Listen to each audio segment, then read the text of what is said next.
We gotta talk. We gotta talk. What we gotta talk about is that I think my son is smarter than me. Now you know I'm black. I don't know if you notice, but to explain how smart my son is, I just gotta say the word smart twice. So when my wife asked me, "How smart do you think he is?" I think he's smart. Like he's smart. So because of this whole coronavirus, we're homeschooling now. And I didn't realize how smart my son was until I realized there were things that he knew that I didn't. And I'm supposed to be homeschooling him. When he goes to regular school, every week the teacher sends a letter to the house. And the letter says, "I think your son is bright. He should go to a gifted and talented program." Now, when we get these letters, before in the past, I disregarded them because I'm like, yeah, my son is smart, he's bright, but I don't want to send him to another school or send him someplace far. And now we're homeschooling him, and every week I send a letter to my wife saying, "Your son is too smart for this homeschool. He needs to go to a different homeschool." This is not to say that I'm dumb or I'm a dum-dum. I'm actually a bright guy, I think. Actually pursuing a doctorate degree in nursing practice. So I'm a nurse. And when coronavirus was just getting started, I actually was one of the people who took care of who we call patient zero. And for 14 days, I got quarantined after my exposure. And my son didn't like the fact that I got quarantined. And the very first day out of the quarantine, he says to me, "Dad, I've got the cure for the coronavirus." Now, he's a smart kid, so I stopped and I wanted to listen because I knew if he had the cure, that means I'm going to be rich. And I wanted to be rich. So I said, "Go ahead, son, what's your plan? How will you cure the coronavirus?" He says to me in a serious face, very, very still mannered, and said, "Dad, everyone needs to stay home."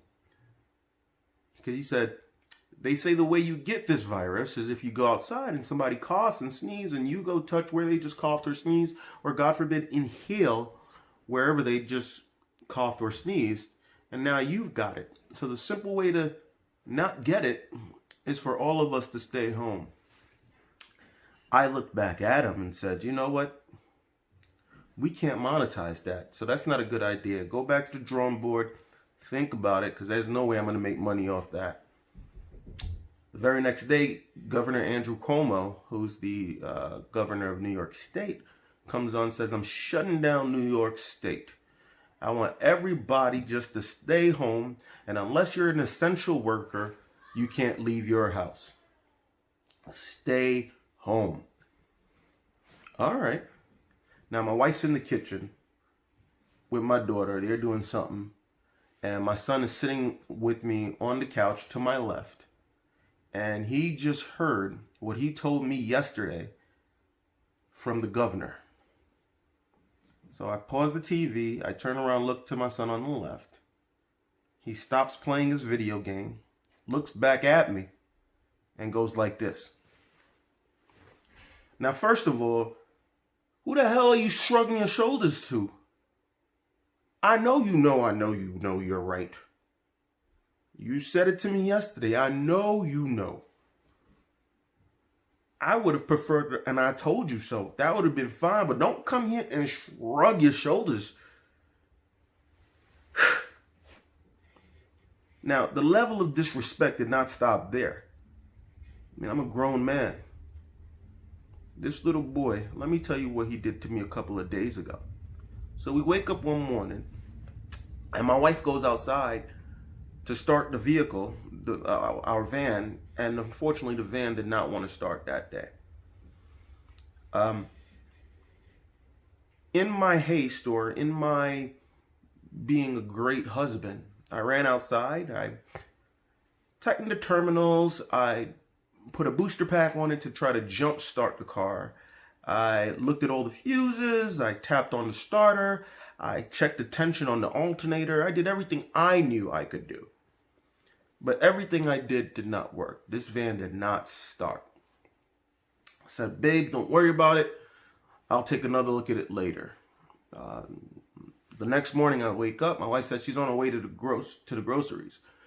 She's going to go on her way to go buy groceries.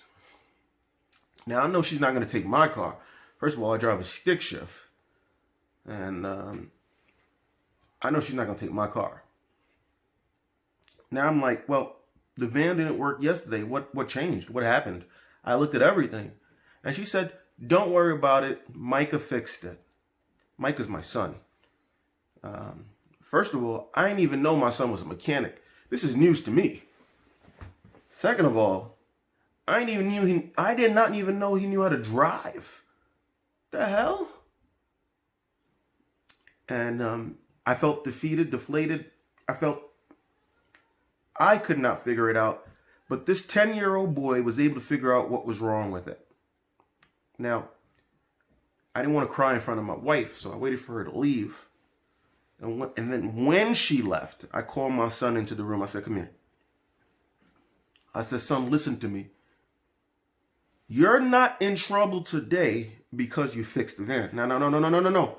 You're not in trouble because of that. You're in trouble because you did not give me the chance to go on YouTube, to go on Google and figure out what was wrong with the van so I could teach you how to fix it. And then when you're finished being grounded, you need to tell me what you did. How did you get it to start? Because that's impressive. But you're still in trouble. Guys, I think my son is smarter than me.